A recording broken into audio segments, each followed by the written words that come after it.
Periscope. What's up? It's your boy Bob Ball. What are everybody's thoughts on game two of the finals? The Warriors started out 0 for 5 from 3 in the first quarter, and then I believe Clay got one to go. Actually, Steph got one to go. And then in the second quarter, they hit a few more. Steph has like 30 points over the first two games of the finals. If Steph only has 30 points over two games and the Cavs got smacked by double digits both times, it's really a wrap for the Cavs right now. Steph's not scoring much, but the Warriors have been wearing these t-shirts for the past couple of years that say strength in numbers. Actually, Steph got on a goofy-ass towel that says that shit right now. It is a fact. The Warriors have just been beating the Cavs with death. Part of that stems from the fact that the Cavs aren't nearly as long as the Thunder were.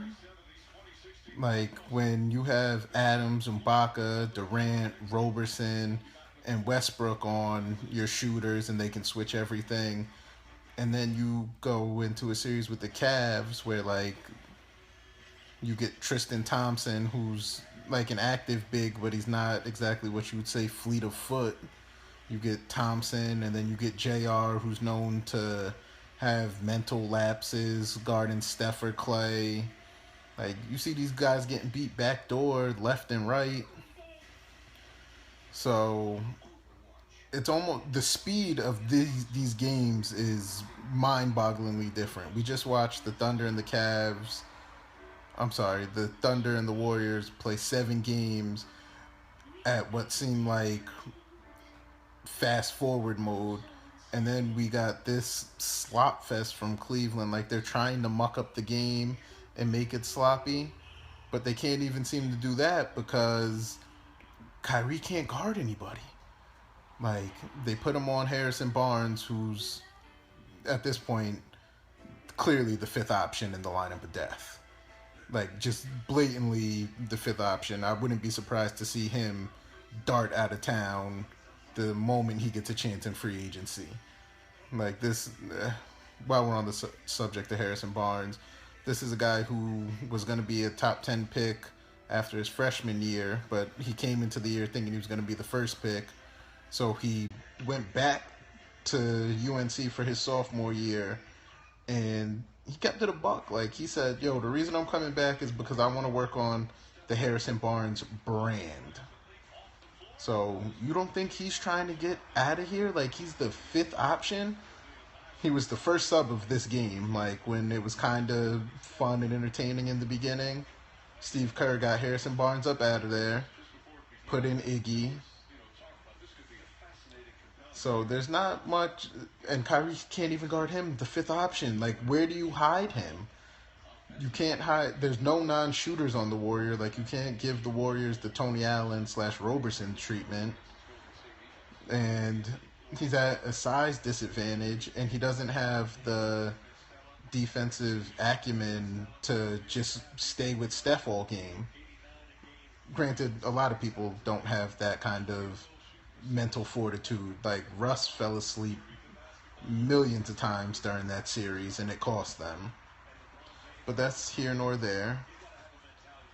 LeBron looks like he's just kind of waiting for these games to end. Like, he can't.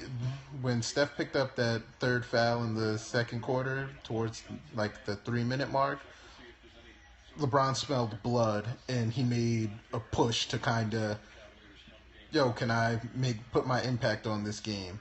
He had the crossover on Iguodala that led to the dunk. And then even JR got a steal that turned into, who was it? I believe it was him and Shumpert 2-on-1. Him and Richard Jefferson 2-on-1 to end the half. But they just don't have enough firepower. They went on a 0-8 stretch in the second quarter when Steph was out. Or not, when Clay was out. You have to take advantage. When they don't have the buckets coming from everywhere, you just need to take advantage. I gotta get my Periscope followers up because I wish somebody would ask me some questions because I'm just monologuing right now. Does anybody have anything they would like to ask? How many of y'all are watching this shit? 5 of y'all. Somebody got a question.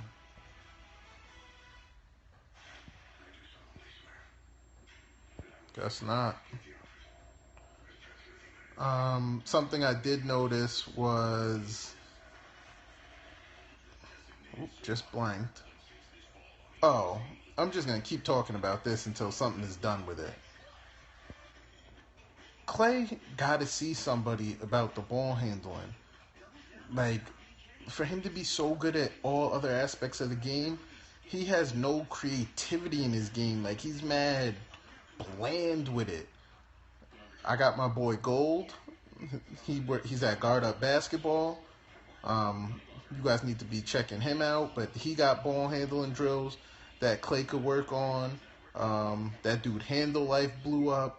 Clay got to get with somebody this summer and really work on getting a little life to his game. Like, he's out there playing like the game's not even fun. Like, oh, let me shoot this three.